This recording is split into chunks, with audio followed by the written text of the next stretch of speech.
नमस्ते काकाजी. काकाजी, जेव्हा आम्ही वाकुडीला आलो होतो, मार्गदर्शन केलं. येत्या 5 वर्षापासून आपण सल्ला घेत राहतो. 5 वर्षाच्या अगोदर तुम्हाला मी दिलं होतं औषधी.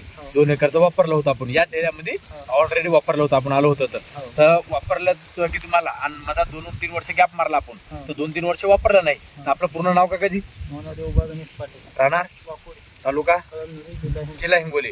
तर 2 वर्षाच्या अगोदर जेव्हा तुम्ही ऊस वापरलं होतं, त्या टायमाचं काय कंडिशन होती, आणि आपण 2 वर्ष गॅप मारला, आणि यावर्षी फर्स्ट टाइम आता आरसीएम शुगरचे 2 एकरचं आपण औषधी घेतलं.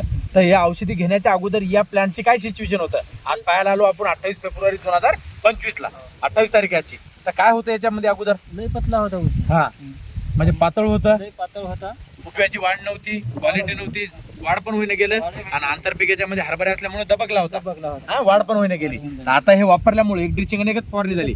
एक ड्रिचिंग आणि एकच फवारणीमध्ये काय बदलाव झाला आपल्याला आता? लय नंबर 1 रिझल्ट झाला. हा, म्हणजे फुटव्याची वाढ एक जागी बघा 10-10, 15-15 पर्यंत फुटवे झालेले आहेत. तुम्ही उभे राहिलेले सगळ्या जागी. हे पूर्ण हा? फुटवे होतात. हा, हे पूर्ण हे टोटल फुटवेच झालेले आहेत. टोटल 10-10, 15-15 फुटवे निघालेत पूर्ण टोटल.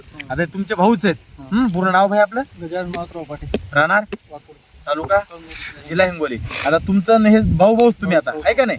तर तुमच्या ऊसामध्ये याच्या ऊसामध्ये काय फरक वाटायला पाहिजे? तुमचं तर येणं जाणं दररोजच आहे. काय कंडिशन होती प्लॅनची या? नाही, हे लय पतला झाला होता. हा, ऊस त्याच्यापेक्षा चांगला होता. हा. आता हे ऊस चांगला होता. हे ऊस आता चांगला वाटायला.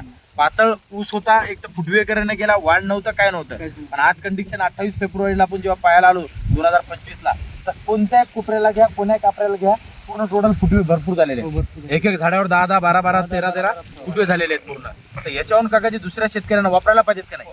अनुभव घ्यायला पाहिजेत का नाही? 1 एकर, अर्धा एकर काकाजी अनुभव घ्यायला पाहिजेत ना ऑलरेडी. मी पहिल्यांदा 2 एकरात घेतलं होतं. हा. मागच्या वर्षी 3 एकरात घेतलं नाही. हो, यंदा मी तुम्हाला फोन करून बोलवून. हा, यांना तुम्हीच मुद्दामून फोन करून बोलवलं, बरोबर आहे ना ऑलरेडी. तर आपले पाहुणे रावणे सोयरेधारे जिथं जिथं भारतामध्ये असतील, आपल्या हिंगोली जिल्ह्यामध्ये, नांदेडमध्ये कुठे बी असतील, तर एक वेळेस आपले हे बघून अनुभव यांना घ्यायला पाहिजेत का नाही?